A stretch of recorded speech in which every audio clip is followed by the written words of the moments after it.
This marks the 1-year anniversary for Around the Coin, and this episode, Brian, Faisal, and Mike went through all the various topics that we covered on past episodes, all 44 of them, and we recapped where they currently stand. We went through and talked about mobile payments, some of the guests we had on the show, Sasha, CEO of LendUp. We talked about Bitcoin, Apple Pay, and some of the subjects around remittances. It's a really interesting show because we went episode by episode and kind of drilled into what was new in that category, iBeacons, for instance. And I found it particularly valuable just to learn from Brian and Faisal where the different state of all the different parts of the payment industry are today. And it's an exciting episode. We broke it into 2 parts. This is the first of 2. And if you like it, or if you have any comments, leave them on the Quora comment thread or send us an email, mike@aroundthecoin.com. Thanks. All right, guys, everyone, we have a new episode of Around the Coin here. Today is exciting. Today we're going to be doing something a little bit different, being that we're just about at our 1-year mark of Around the Coin with about 45 episodes out.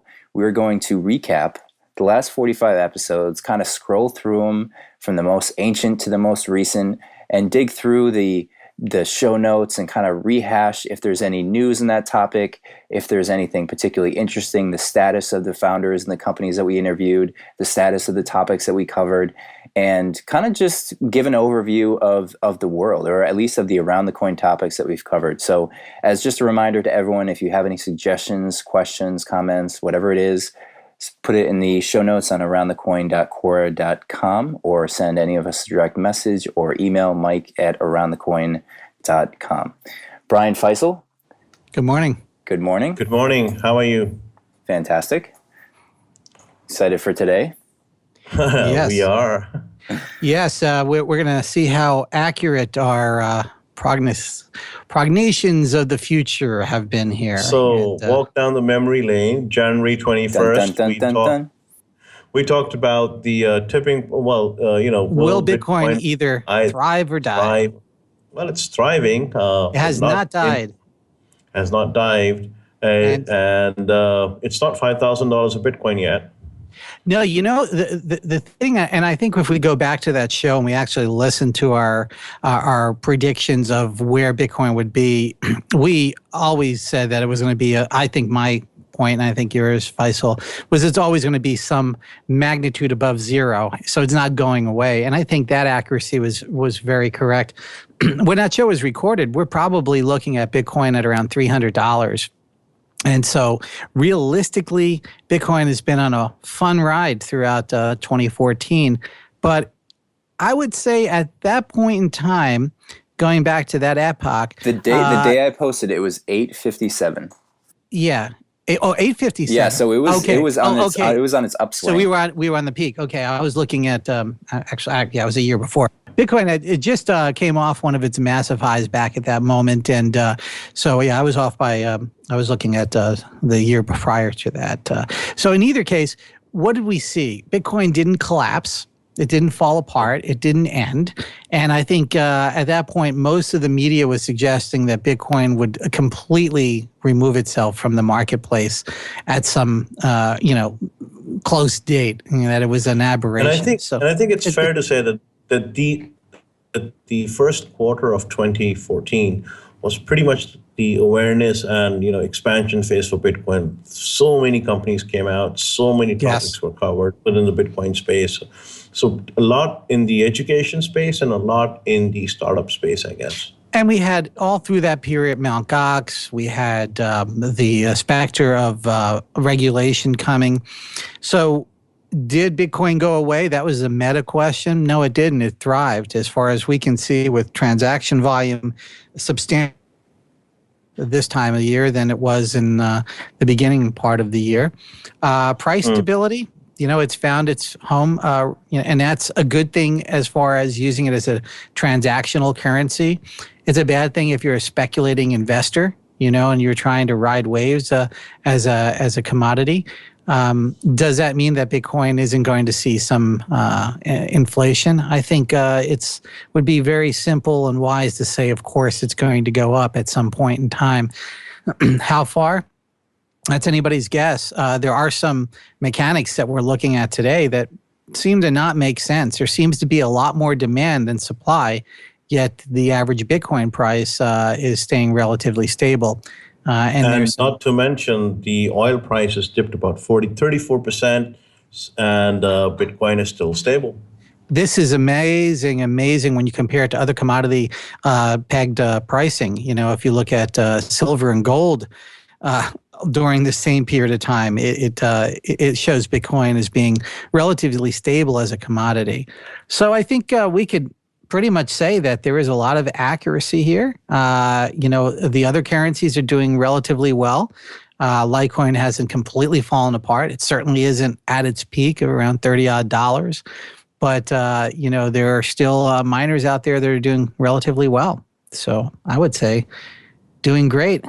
And it looks like what's the next one is Balanced. Yeah, I was just looking in. So Balanced, in the last year, we talked to Matan Tamizi, the CEO, and they haven't raised funding. Looks like their total publicly disclosed funding amount is around $4 million. They've got about, in the last year, it looks like they've got about 17 people or so. From what's listed on LinkedIn. Again, we haven't talked. I haven't reconnected with Mateen, but looks like they're growing steadily. Knowing them, I believe they have something under their belt. When we initially talked to them during this podcast, we discussed the API to push money to debit cards, and they did that successfully. And I believe they actually now released that as a product, a full-fledged product. Full product. Which was neat because at the time they were experimenting with Tilt, which was CrowdTilt. A company that allows you to sort of generally white label independent crowdsourcing campaigns. So for them, they're saying if we raise enough money to build this feature to allow you to push money to debit cards instead of ACH, essentially a replacement for ACH, would you use it? We, particularly at Home Hero, would love it, right? We have hundreds and hundreds of caregivers that we bring on the marketplace, and we collect ACH, which is banking routing, which is fairly difficult information to get from people sometimes, right? They don't know exactly why you're getting it, especially when they're used to receiving checks. So awesome campaign. We use it, still use it today, have it as an option. It would be interesting to connect with them and to kind of see. I'm kind of going through his blog here and seeing what the interesting updates. On February 20th, a month later, they released the support for Bitcoin, which was neat. Yeah, it's funny during that conversation, we probably, myself and Faisal, probably gotten very militant about letting Bitcoin become an option. And again, remember in that epoch, there was no Bitcoin acceptance really from any of the major payment gateways. Certainly PayPal wasn't talking about it, and that was way before Stripe had made any integrations. So yeah, and I recall very clearly Mateen had a very stern stand against Bitcoin, you know, at that point in time. And we were pleasantly surprised when he released his support after that. Hopefully we bore some influence on that because it gave them a strategic advantage. You know, certainly now it's not even a second thought that any of the basic startups have some kind of Bitcoin acceptance. It's moved a lot in less than a year. Yeah, that'll be a fun one to watch. I like those guys a lot, and I like their really open mentality around development. You know, as opposed to most companies, open source, they announce what they're working on, very transparent.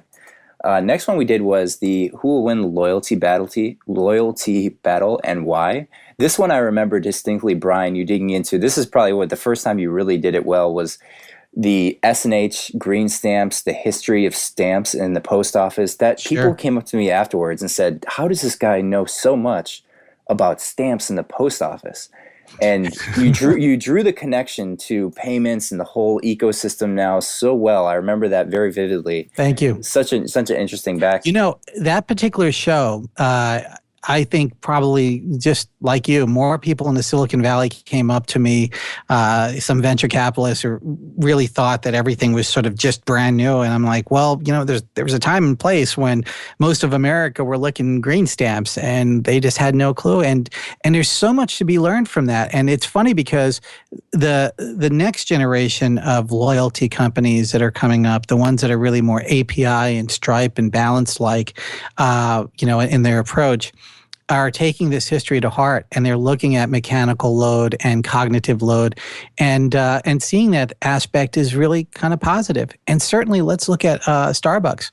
And the backdrop of all this, Starbucks is more or less a modern version of S&H green stamps to a certain level. It's closed loop. It's a little less complex, but there we are. But yeah, it was an interesting show, and here we're looking at Belly, Level Up, and 5 stars. Yes, one interesting note. I went to a wedding actually in Kentucky, and I met, coincidentally, just sitting at the table. I was, we do our general introductions, and this was a friend of my girlfriend's. That's why I was invited to the wedding. He was the CTO of 5 Star, Matt Doka. So him and I, naturally just started talking the whole show. I told him about this podcast I was going to work on. He was telling me all about 5 Star. Kind of an interesting sort of random conversation. 5 Star today, actually, September 25th, they closed their largest funding round of $26 million, which puts them in the big players. They've, I think, raised 43 million total. The company, which puts them ahead of Belly. Belly, I always thought of kind of as the leader in the space. Level Up is just, they're in their own world of fun. Yeah. But interesting companies. And I think, they're all now in every state. They've all had investors. Andreessen Horowitz put in from this last round. He's not one to put in on, silly companies. So be interesting to see where those guys go. I don't have any other sort of updates on that category. Level Up is loyalty to me kind of seems like it had its peak of excitement. Now I don't hear as much about it. It's, I think, a trending down topic generally, I'd say. Yeah, I think it's like everything in payments related. I think there was so much maybe overheating in the market space and development sector in this, that people, and especially the venture capitalists, start saying, not another one. Yeah, it does. You know what it felt like? It feels a little bit like what photo sharing apps were. Yes. 10 months prior, a year prior, where it's you have Instagram, and then you have a bunch of followers. Everyone kind of has their time in the sun. The Groupon, the sort of. Absolutely. And at that particular period in time when we were recording, I would think at that point maybe 25, 30 companies I would hear about approaching me that, well, we're going to get into loyalty and rewards, and and I'm like, okay. Yeah, and so that one rolls right into the next one, which is just we said, an extension. And this is at the time, extension, who will win the loyalty game. I think we had a lot of fun on that first one. Yeah. So we kept on rolling with it. What did we see? Episode 5. Episode 5 was fun. I remember that one. We discussed this is when we first cracked into Venmo, Dwolla, Square Cash, Google Wallet. We kind of gave a round table about all these different companies. I remember Faisal's prediction about this is the first time Facebook was talked about getting into payments. Yeah. He was. I still hold on to that thing. I will get vindicated one day. You will see. There's no doubt. There's no doubt. After they brought in David Marcus, I can't see them not doing it. Oh, there's no doubt. And look how far all these companies have gone. Dwolla is not doing what I think a lot of people would hope. Square Cash crashed and came back as Snap Cash, basically, more or less. I mean, they just needed a launch partner, essentially. It really there was no reason to exist. Google Wallet, from all indications I've heard, is growing by double digits, month over month. So it's. Do you think so? Do you think the release of the Apple Pay platform catalyzed growth for Google Wallet? People now actually are more comfortable with using it. More talking about, definitely opening it up. Are you talking about online? I'm more talking online, attaching payments to email. Right. Nothing really mobile, really. The Google Wallet. Yeah, you use it. Yeah, I use it a lot. A lot of people use it with me, and a lot of people would otherwise perhaps use Venmo. They just happen to be in their browser, and it's too darn easy, and that's the winner on or that. especially in their Gmail, which Yeah. as a side note, I just started diving into Inbox. Google released their Inbox I love in it. beta now. It's really cool. Yeah, I do like it. At first it was a little disconcerting, and I understood why it was because of the way they categorized a lot of my. It reminds me of Google Wave a lot. It's just got the same sort of interface. The reason why I actually don't even touch it is they don't have the undo. I swear, at least 5 times a day, I'll send an email and then I'll say, "Oh shoot, I meant to say that one thing," and then I click undo and I bring it back. Yeah. I think undo is probably one of the most important aspects. They'll throw that in. Yeah, it's got to be. It's a oversight. So what do we think in terms of if you're going to pick one player, Faisal, between Venmo, Dwolla, Square Cash, Google Wallet, Facebook, who's the peer-to-peer?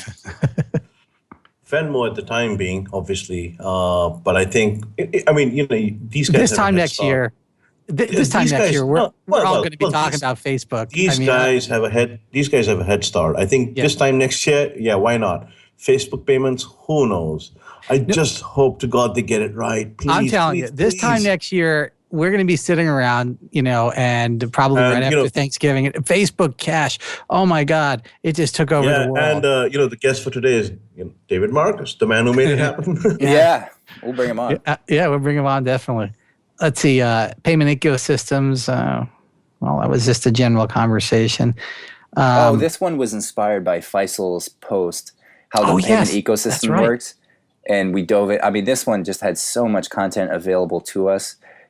Everything from the acquiring bank processing to how does it go through the ATM to the EFT, the whole ecosystem of commercial banks. I mean, there was so much there that we were able to cover. Yeah, it was very dense, very high nutrition information. Not much has changed in that. The entire banking industry hasn't been upended at any point at that. Yeah, Faisal, your answer there on core is going to remain a gem for years, I'm sure. That's the nice thing about writing about banking ecosystems. I keep updating it. I'm doing the next update in a couple of days, I think, and we'll be adding more and more. I think one day it's going to be a book. Yeah, definitely. Seriously, be a shame if it wasn't. Yeah. So the next one, episode number 7. Did we just witness Bitcoin's tipping point? I guess this is around the February mark, and I guess Bitcoin took a dip. Actually, I think we were alluding to that. It was tipping up, but in reality, in hindsight 2020, it was tipping down. Yeah, and we had Silk Road, our very first example of where things were going bad for Bitcoin, and so that took a lot of illegal Bitcoins out of action. Where is the status now of the Silk Road? There's Silk Road 2 in existence. I don't buy many illegal drugs and firearms online. I tried to quit. But what is the state now? There must be another site. There's always underground sites. There's always ways to try to do this. And now the question is whether or not a certain technology like Tor is going to be. The Tor network is filled with it. And then there are forums where you have nicknames for all the things that you want. For example, hey, the green couch, that means weed. And so forth. You'd be surprised because, I was watching one of those border security programs, and the guy says, what'd you have? He said, I had an AK-47. And, these guys suddenly sweated. I said, what? He said, no, relax. The weed is called AK-47 because it hits like a Russian, So they have all these names, and the Tor network is filled with it. The regular forums are filled with it. And people who, still want to do trades in the illegal trade, being anonymous, basically, pseudo-anonymous, will continue to do so. So that's not going to, hey, the dollar is used for cocaine, right? Yeah. Sure. Yeah. So I think the Silk Road thing happens, the coins got confiscated, and I think it was pretty much the downfall of the Bitcoin's price from here onwards. It never truly recovered the way people thought it. Mt. Gox also helped contribute to that. And right after we started seeing shakiness over there at Mount Gox, but nobody recognized that it was going to be, I mean, the story money behind that stolen. was incredible. The guy hired a hitman to take someone, the creator of Silk Road initially hired a hitman, and then the feds uncovered him. He was 1 block from where I was in San Francisco at the time, and in the Mission. I mean, it was a earthquaking story. Yeah, it shows you how any type of criminal activity ultimately, if you go back to Barry Mason shows and stuff like that, you find that, ultimately if you're doing something in a criminal intent, sooner or later something's going to be discovered, and if somebody wants to take you down, they're going to take you down, and it's very seductive. You hide yourself behind technology and you think, well, I'm anonymous, or I made, I covered all my tracks. It turns out that's probably not the case. Sooner or later, one of your tracks are going to be decoded. Yeah. So the next one we dove into was Simple on episode 8, and an update on Simple. So since we talked to them, they raised $2 million and then they were bought. So Banco Bilbao, BBVA. BBVA. There, BBVA. I'm reading a BBVA from technical Spain. term. Yes. No. So it's like trying to pronounce KLM. You probably could never tell what that stands. Oh my God, yeah. It's very So long. it's within the belly of the beast. It's still growing. It's no longer operating like a startup, right? And I mean, what a tremendous exit. They were acquired for $117 million, and they raised 15. So there's your 10x for your investor crew out there. So very successful in terms of their exit. Land up on the next show here. We had Sasha. I love Orloff. Sasha. Yeah. What a great year for him. He's continued to expand to more and more states. Continue to get Not great only that, press. his company has now also been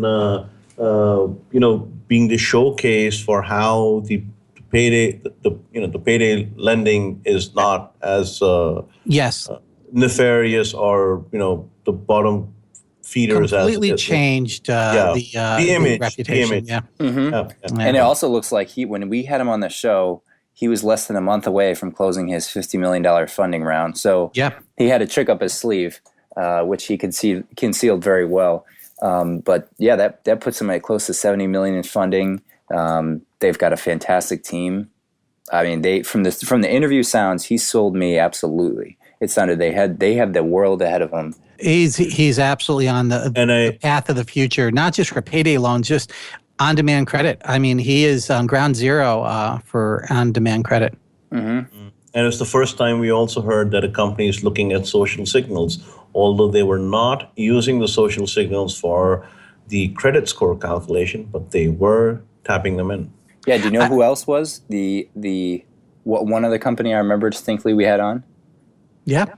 Was, let's see, it was he was the debt collecting project. Ohad Cement. Ohad. Yep. You know, Ohad was. They're both. Yeah, True Accord. Both companies are really in the same category, but a different side of the coin. Ironically, here, you have one side of the coin where somebody has need for on-demand credit because of their financial status, and then you got somebody on the other side that had credit and couldn't maintain it correctly. And both these companies are being very creative in working with consumers, and I think they are the future. We're between the two of them, those two companies, we're seeing the future of banking, and I don't say that lightly. You add some blockchain and maybe some digital currencies in that, and you have the future bank right there. Yeah, that's exciting to watch, and what a great thing to see them win. Episode 10. Why are digital wallets struggling while PowerTag is winning? I don't even know if it's winning. I don't even know it's winning anymore. Is it? It's doing extremely well in parts of Europe. There's a lot of growth, but they are expanding in the United States just recently. I think a fairly large investment to come into the U.S. and just had not moved very quickly outside their core. I don't areas. see it with this company. Maybe Yeah. I wouldn't call them a rising star in the payments world, but they do have some interesting ideas. Whether they bear out, that's another question. My whole thing is great ideas are great, but execution is more important. Henry Ford didn't invent the car; he executed correctly. Yeah. What's going on here? Let's see. So the next one we did, Blueprint. I like this one. Blueprint for the next decade of mobile payments. This was a big hit. This was at the time our biggest response, most listens to. A lot episode. of people refer to this constantly. This show.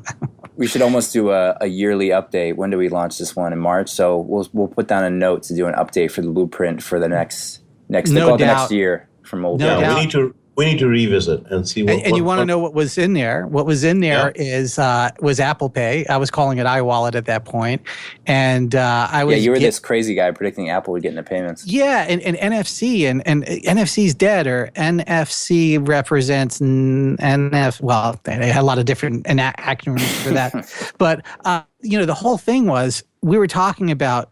Again, this was politically tough. We were talking about alternative currencies sustaining, and they're still in the market. Of course, prices are fluctuating, but they didn't go away. We were talking about Apple getting in payments and how that would change everybody's mobile wallet. When we were talking about this at this particular point in time, you had Square with a mobile wallet, you had PayPal with a mobile wallet, you had Google, you had a dozen different startup companies. And my whole thing at that point in time was begging and pleading these companies to understand that they're not the landlords. Yeah.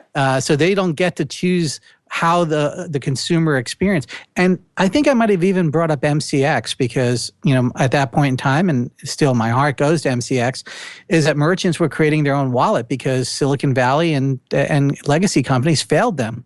The problem is at the point of Apple Pay being released, they went and shot themselves in the foot from a public relations standpoint. They could have worked with Apple Pay. They worked against it. So I would say any of the startups that would have listened to that show at that point in time could have maneuvered to be in front of Apple Pay rather than chasing after it. And that's a sad part Brilliant about in it. hindsight. Yeah. Well, and what happened? 2 wallets are gone now. Two wallets. Oh my God. Coin.com. So many people are hurt after that. So next one we have episode 12. Brett King. The master. This is a fun one. Yeah, he was at the time our biggest, I'd say, most influential payments guru that we've had on the show. Yeah, his Moven has picked up a lot. He's done Moven now in New Zealand, and he just struck a deal very recently with TD Bank in Canada. Yep. Yeah, cool. He is he's become more of a powerhouse. Not only as a communicator and show host, but also as a startup founder and as a author, because now he's working on his 5th book. Yeah, the Breaking Banks series, basically is being extended, and they're phenomenal books. I recommend anybody to read them. This is a guy that was very early on seeing the future and put it into action. He actually went out and created the infrastructure for these banks to become more relevant. So very proud of what this guy's doing, and he continues to do well. I think 2015 is going to be a very big year for Brett King. Yeah, it's awesome. So go ahead. Episode 13. Episode 13. There we go. Yeah, so this is when we first did the backgrounds on each of us, and I went first here as the guinea pig. So let me just give some of my updates. So since April 13th of last year, April 13th, we had close to zero. We weren't doing much on Home Hero. We were just kind of figuring out what we were doing. Since then, since we really launched kind of in March, I think, we doubled every month up until July. Wow. In July, we raised $3 million in funding and have moved out, got our own office, now cranking, and we have 13 people in the company. Now, this is when you moved to Southern California, right? So we were in Southern California. Oh, you were there? Yeah, we moved down ahead of time to work out of Science with Mike Jones. We had known Mike Jones before. So we joined Science, worked out at them for 6 months, and you found got some traction, built the product. One of the most amazing Silicon Valley VCs to come in. Yeah, How did you do that? To have Chamath on the team and on the board, it just is what a privilege. I mean, the guy is incredible.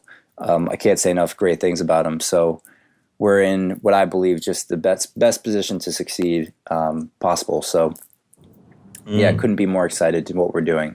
That was a Good great for you, show. Mike. Yeah, Thank we're you. very proud of you there too. Yeah, this is amazing. So, any recalling about what's going on with FlowTab Zing checkout? Well, FlowTab. Yeah. So home. That You was wrote all that with Home big Hero. piece. You know, Home Hero. We're helping families find. It's a marketplace for families to find home care. Zing, actually, Zing checkout going strong in Austin. They just released Zing.co, so completely rebranded as Zing Manage, which is a whole new platform. Instead of zingcheckout.com, zing.co, and they have awesome, I mean, a whole new design front end. I mean, it's a completely new product. Wow. Nate is, had incredible progress here, and I'm really proud of what that team's able to do. And I'm really long on it. You know, they're just continually growing strong. That's the story in point of sale. Is just grind it out. You know, get bigger and bigger. There's and never going to be build a better one winner, product. right? This Yeah. is going to be a lot of good players in it, and Yeah. it's always going to be that way. And Zing is an amazing product. Yeah, all the power to Nate. And we later interviewed him. So Faisal, on this next one, we have your pretty face, episode 14, Understanding Remittances. You own this, man. This was your show. So it's still picking up. It's official and unofficial. It's a $900 billion industry. It's today in excess of $1 trillion.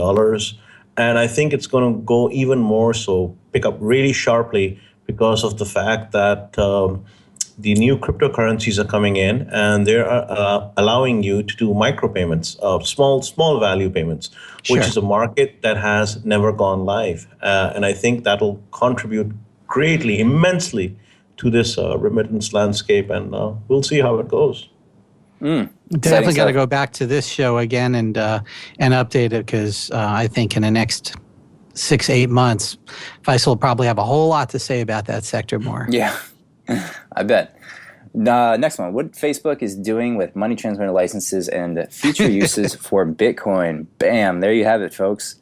That the was official prediction. Faisal's detective work in identifying. So just like Brian tracks the patents, I track the money transmitter licenses, and this is just around the time when the Financial Times in UK broke the story out that Facebook is getting into payments because they have the licenses from Ireland for they have the e-money license for the entire Europe. They'll be able to passport into all European countries, et cetera, et cetera. And I've been screaming. I said, well, hey, I've been saying it. They already have the licenses. They have. You actually published before them, right? You actually had this data out there in a blog months before that. I actually was maintaining the database of all the licenses that they had. And at that point in time, they had just been awarded their latest license in January and February, and I maintained the Excel spreadsheet and what have you. It was a Google Doc I was sharing publicly. There you go. And they were, so I said, hey, it's just a natural extension for them to go after the low-hanging fruit, which would be Canada and the EU. They would have to get licenses over there, and they did. And great work. Absolutely. Yeah, 110% buying that. I don't think anybody has covered that better. And you go and search for money transmitter and Facebook, you probably got 1,000 stories now that relate to Faisal's work on that. So that was a good job. Yeah. Keep it up, my man. Episode 16. What are iBeacons all about? Oh, this was the best one. Yeah, this is interesting. Yeah. This is where Brian helped actually explain the concept. And I guess we were both doing it to you, Mike, because he was so interested in like, what the hell is this damn thing, Yeah. What does it do? And how does it complement the iPad, the iPhone, and beacons themselves in general? And you got to remember, at that epoch, everybody thought Apple was going to do payments through beacons. And I literally almost had fist fights in San Francisco. I came out with this meeting with people, and this one gentleman, I do not remember his name, but he was a startup founder, and he said, you're so full of crap. NFC's dead, and it's all going to be on iBeacons. And what are the NFC committee paying you money? It was like a street fight. I felt like it was back in high school, and I go, okay, buddy, come on, let's go. I roll up my sleeves. It was funny, but the bottom line was Apple loves complementing technology, not essentially choosing just one mechanism. I mean, when you look at what they did with the USB port at the same time they made FireWire. Right when they put USB, FireWire was right there. And, the rest of the world was making USB updates, and Apple stayed with FireWire for a while and then finally gave into USB as a final technology. And so what they do is they bet on a number of different things. But the thing about NFC was the setup mechanism was far, far quicker than any beacon technology using Bluetooth, because even with iBeacons, you would still need a setup to communicate in a secure manner. And I knew that was not going to go away. So we were talking in this show about micro-location and distances. And I said, listen, the foot and beyond is going to be owned by, 1 foot and beyond is going to be owned by Bluetooth, but the distances of airspace is going to be owned by NFC for the foreseeable future.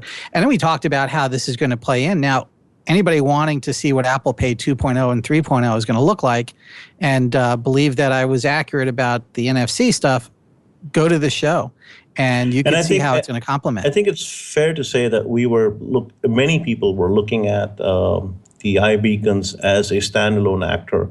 Think about, Julius Caesar, and you just look at Brutus and that's it. And you say, hey, what's the point, But enter iBeacon, and it makes all the sense. If you look at the entire stage and all the actors combined, I think now with Apple Pay out, I think it's just going to make more sense, and people will start understanding. And I don't think so. This is going to be like one of those Apple printers that came out. I think this will go forward. This will get. And more it's not owned by Apple. It's Beacon. Yeah, no, I think that was the technology. biggest thing I took away, is that so many people thought Beacon, whenever they hear Beacon, there's just, Apple. But Beacon is not Apple. iBeacons is their branded product for. Yeah, but iBeacons is stack, actually. But iBeacons is going to be so native to your iPhone, so native to your iPhone and iPad that it's not really funny. And not to mention, every iPad and every iPhone is an iBeacon itself.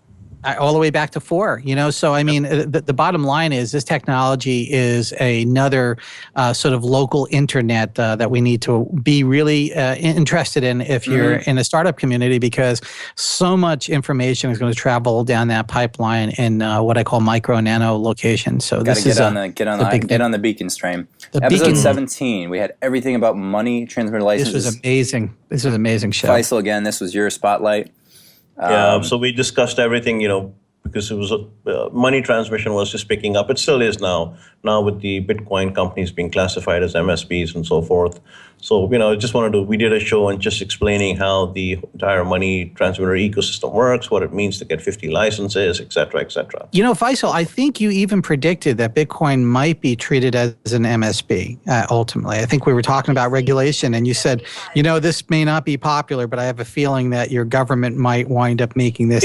It's going to happen. It's going to happen. It's regulations. They are going to bring it into the net. There's a proposed law right now by Congressman Stockman, I believe, who says, it's too early to regulate the MSP, the Bitcoin, and let's forget the MSPs. California is looking at it differently. The New York Department of Financial Services just published their comments on the Bit license. So I think it's if anyone is expecting from the U.S. side that the Bitcoin will not be licensed, I think they're mistaken.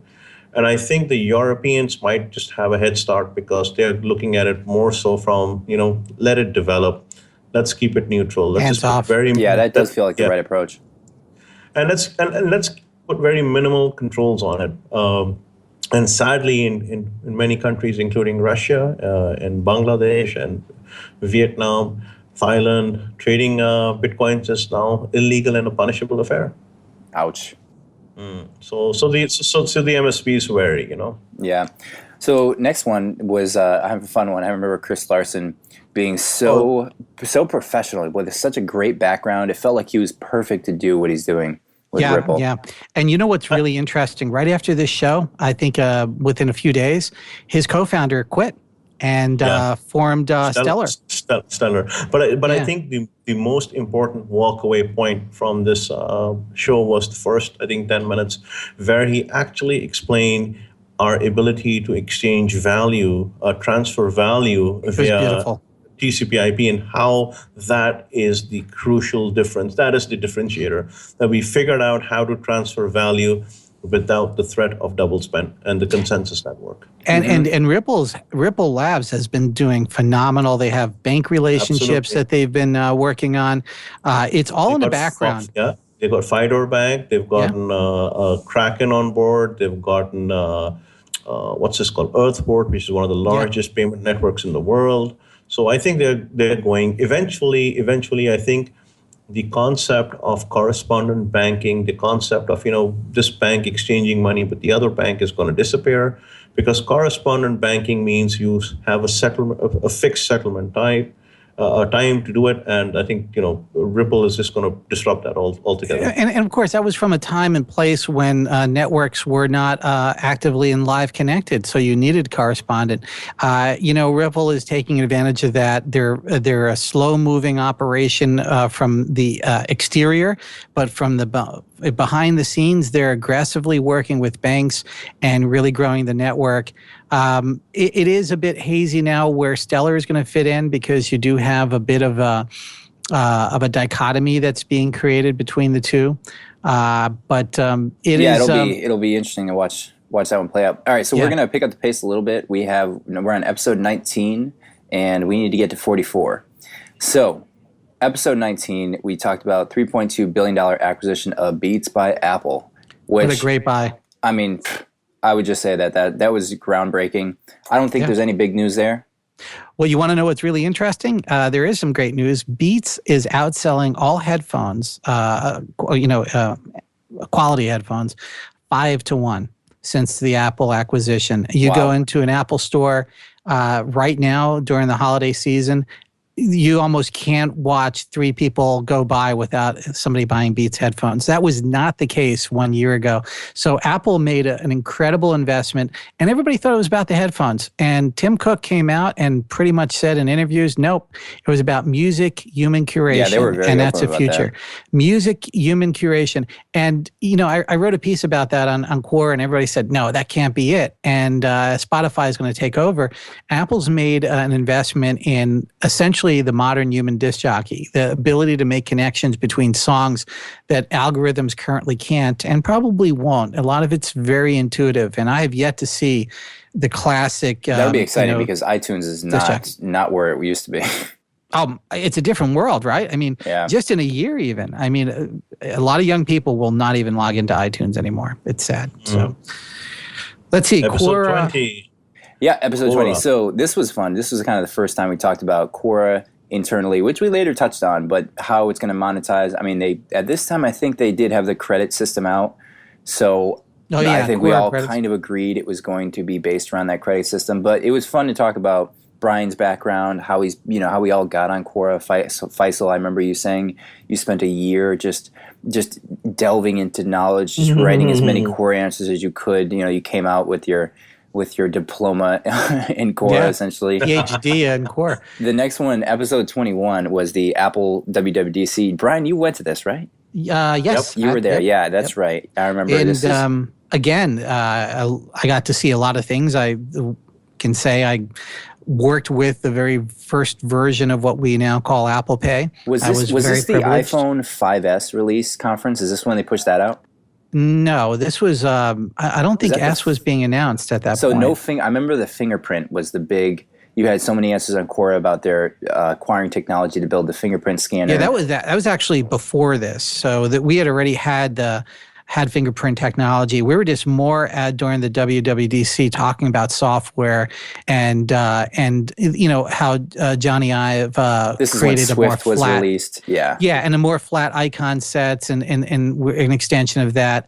And it was an amazing time. You could just tell, being around Apple and being around a lot of my insiders that work at Apple, they were just bristling with excitement. They couldn't talk about Apple Watch. They couldn't talk about, the bigger screens and Apple Pay. But, I got to see some early stuff in the lab. Some of it's not out yet. So there's always going to be more coming. It's going to be a fun time. So next one was Knox Payment. Knox was fun. Yeah, he was incredible show. Tommy was fun to have on. He's doing well, right? I think you've stayed in touch, right? I think his company's still he's doing good. He's doing good. Yeah. And it was about the same time David Marcus quit PayPal for Facebook. That was fun. Holy cow.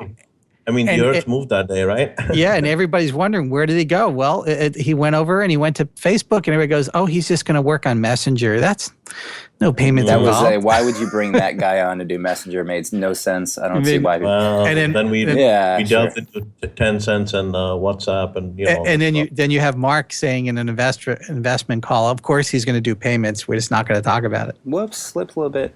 So episode 23, Oracle buys Micros. That was I still can't believe thing. that. And now it's still a lot of integration going on in the background, a lot of cultural changes, but we're dealing with the new Micros, and I got to tell you, in terms of magnitude, that was almost twice as much as the Beats deal. Yeah, Right? yeah.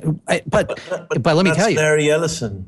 this is Larry, and we're talking about. I mean, if the board doesn't have money, Larry will put his own money, buy it, and then sell it back. I put a Hawaiian island on Hawk for that, but the thing is, it is a massive POS company with a massive sales team.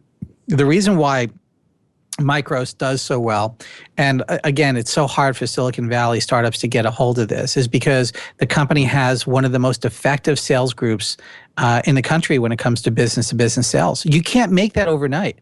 You can invent that when you're starting your startup. If you hire the very first day, you're hiring an engineer, you're hiring a sales engineer at the same time, maybe you could grow as rapidly as a company like Micros is. They're still growing. And I'm not saying it's dead end times for anybody trying to make a Micros competitor. I think the market is open, but it's open for a lot of competitors. But with Larry Ellison controlling Micros, it's a much more aggressive company. Yeah. Okay. So we've covered 23 of the 45 episodes, just about halfway through. And what I'd like to do is take a pause here. I'm going to write up a description. We'll have this published to the world. So by the time you're listening to this podcast, you'll have details on all the updated topics we discussed. And we'll have another episode, about 45 minutes in length, where we can dive into the second half of all the episodes, the most recent, probably the more interesting, as we refine our approach and our strategy and get to know each other better. And I think have a complete year picture of everything that Around the Coin has covered. How does that sound, guys? I think it's wonderful. Awesome. And I want to say it's been an incredible journey with you guys and everybody listening. I think our audience has grown remarkably larger than I would have ever imagined. I would figure maybe my mom would be listening, and that would be about it. I mean, we have thousands of maybe listeners, guys. One of my incredible. sons might tune in, but I think now I can't even get my mom to listen, or now it's actual people interested. So I'd put it on in the background and say, "Mom, that's me." This is also about the same time where we started putting in more information, doing more background work, asking for comments. We are publishing it on multiple platforms, and I think 2015, we will radically change and add on to this thing. And one of the things we plan to do in 2015 is we're going to have Brian Romley start recording. That's the New Year's resolution. Faisal and I are going to buy you a Skype recorder. And one day we will just hack into his system and turn his camera on, and he'd be in his PJs and what have you. And Brian and I are going to write a Around the Coin song, collaborate on a we got to do that. And who knows? I think we might see an Around the Coin app sometime in 2015. I'll drop that on you guys as a surprise. Maybe a book too, Faisal? Maybe a book. Yeah, who knows? Who knows? Maybe all of us will put it together, a sort of retrospect. But awesome. I got to say, it's been a great ride for so far. Doing a lot more than I could have ever imagined, and this hobby is actually turning into something really quite interesting. Yeah, this is part one. And all thanks to you, Mike, because you put it up.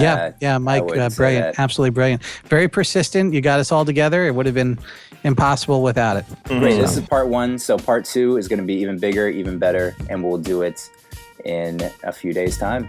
Absolutely. Gentlemen, thank you very much. Wonderful weekend, guys. Bye-bye. Bye-bye.